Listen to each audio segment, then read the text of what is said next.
Hey, good morning, YouTube. This morning I'm just going to give you a quick update on the market, tell you a few things to look at that cut through what you hear on YouTube, get you to really what's going on and the situation we've got to deal with. When people are scared, it's a good time to invest. Any opportunity to make money is also an opportunity to lose money. So real quick, I want to take a second and look at the money supply. Versus what they're telling you in the market. They're raising interest rates to decrease the money supply to decrease inflation, but actually from April to June they've increased the money supply by we'll say $150 billion. So they're saying they're doing easing, they're saying they're raising interest rates. They lied to you. They actually increased the money supply slightly here. Not sure exactly what the cause of that is. You might be able to find the right person on YouTube to tell you that, but I don't know that. I watched this, I compared this to stocks, and pretty much the money supply correlates to what stocks do over the long term. If you look back at 2015, the stock market was about 110. I look at VIG, and then it's about 50% higher, which is the increase in money supply. So really, stock market's really not gaining based on what true inflation measures are. It's actually just staying up with the money supply. So any kind of gain is going to come from increases in efficiencies of companies and things like that. So let's look at the two places I check houses. Now, we have more houses in Lee Summit area in Kansas City than I've seen before. Now, part of this, I think, is because school is starting on Monday, and everyone moving with kids has moved. They're not trying to move around, they're trying to be settled so their kids are in the right school system already, and so these are coming up. Second thing is the interest rates have gone up, and they're in the 7.5% to 8.5%, depending on what type of lending you're doing. And so, a lot of the people that were buying are buying with cash. Some of them are buying with really high payments, maybe because they're comparing it to payments on rents and things that are also up, but I'm not sure about that. This area isn't overly inflated, but there are some houses on the market, so I can watch for deals. This 230 isn't bad right here, but it's kind of a smaller house. There are some houses that have been on the market for a little while, and we'll see what happens with those. If you look down the other area, Northwest Arkansas, you've got houses varying in prices greatly. This one went on the market even higher than 500, 455, 700, 273, and they aren't really moving anywhere. They're just sitting on the market, not selling at these prices because the prices are too high relative to the payment people would have to have. So, you can find a situation today where you can put an offer on a house at a decent amount, but I would not chase the house.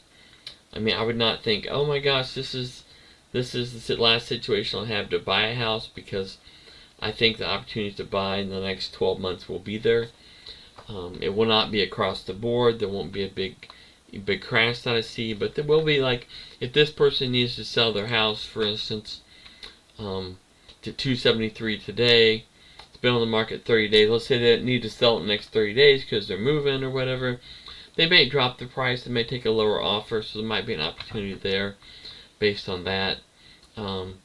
Let's see down here. You can see what they bought the house for. Let's look.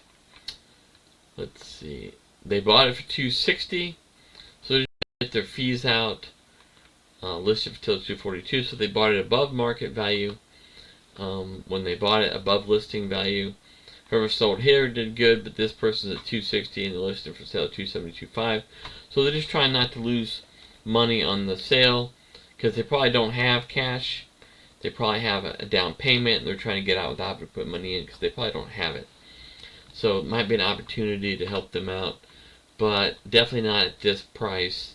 You'd have to figure out essentially how to buy at the right price and then allow them to not have to put money into the deal, which is, have to be creative to figure that out. So that could be an opportunity.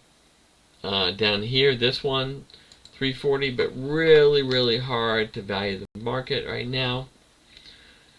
And the reason it's hard to value the market is because people looking for places to live are paying more relative to interest rates if they can afford it, or they're selling a house and trading into another house, so maybe they have a 50% down payment, so they're just eating the higher down payment and put a bunch of money down. And so that's what you're seeing in the market today. Not a lot of opportunities at this point. There are a few, like for instance this house here I mentioned, 230 is by square foot. So if houses in this area, if you switch over here and you say, okay, what's everything rented for? Maybe you find that houses in this area rent for $1,700 a month. So 230, if you can get to $1,800 a month, that's 240 at 8%. So that might make sense if you have some equity to roll into that, or maybe you have some cash on the sidelines. My cash on the sidelines right now, mine's making about 5.2% in government treasuries, which is about equivalent to what you're going to make if you rolled into this house, just straight based on the rent price to the price being 8%. So you take about 3% of that, which is expenses from taxes, insurance, property management, those type things, and then you get down about 5.2. So about equivalent to a U.S. government bond. So but I'd rather have a house with $200,000 in it, give me 5.something%, or a government bond at $200,000. It really depends on my overall financial situation, interest rate risks, what I could get on paying that interest down on maybe a different loan, and some of the things like that. Maybe what the opportunities are going to be in the next 12 months. So those are the choices as I see them. New money that you want to get in real estate is going to cost you at least 8%. And so that is definitely higher than the returns are in any transaction I'm seeing at this point. And so that makes it difficult to buy, makes it difficult to expand. This is definitely the time that people are kind of hunkering down. So maybe there's a few opportunities, but you don't need very many to get a good situation. So that's what I see the market. I just wanted to share it with you and kind of give you what I saw on the M2 money supply. Like and subscribe down below. Definitely give me a thumbs up if you want more content. That can be encouraging. I get maybe 1-2 per video, so maybe this is a freebie. I'm not getting paid for it, and as you know, I'm doing a lot of different things, and so hopefully this thinking helps you understand how to look at the market, how to not get stuck into a property. When you go to invest in something, it's not the asset classes such as government bonds or the real estate or those things that's important. It's really about what asset you should be putting your money to at a particular time. So right now what I've been buying is treasuries, 3-6 months on the secondary market. I'm making about 5.2%, while I'm kind of sitting back gaining cash and looking at either interest rate risks for next year, something that I might pay off instead of re-upping it at a higher rate, or a property that's going to gain significant. If I found one at about 10% rent to ratio, I would probably buy that property, but that's a little difficult right now to find.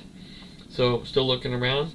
You guys have a great day, and have fun. Bye.